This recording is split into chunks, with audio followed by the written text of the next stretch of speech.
জনপ্রিয় চলচ্চিত্র অভিনেত্রী নুসরাত ফারিয়াকে বৈষম্য বিরোধী আন্দোলন চলাকালে সংঘটিত একটি হত্যা চেষ্টার মামলায় গ্রেপ্তার দেখানো হয়েছে।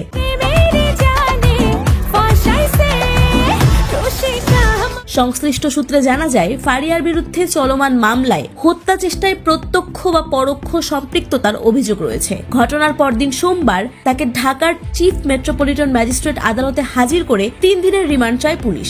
আদালত রিমান্ড মঞ্জুর করেন এবং তদন্ত কর্মকর্তাকে নিরপেক্ষ তদন্তের নির্দেশ দেন।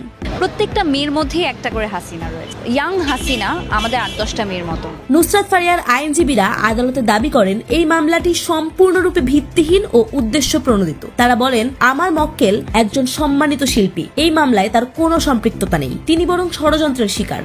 আন্দোলনে বেসিক্যালি উনি দেশেই ছিলেন না, তিনি কানাডায় অবস্থান করছিলেন এবং উনি বিভিন্ন সময় ফেসবুকে বিভিন্ন ধরনের পোস্ট দিচ্ছেন। ঘটনাটি দেশের সাংস্কৃতিক অঙ্গনে তীব্র প্রতিক্রিয়া সৃষ্টি করেছে। সহকর্মী শিল্পীরা সামাজিক যোগাযোগ মাধ্যমে নুসরাতের পক্ষে কথা বলছেন এবং ন্যায় বিচারের দাবি জানাচ্ছেন। অপরদিকে মানবাধিকার সংগঠনগুলো ঘটনার সুষ্ঠু তদন্ত দাবি করে বিবৃতি দিয়েছে।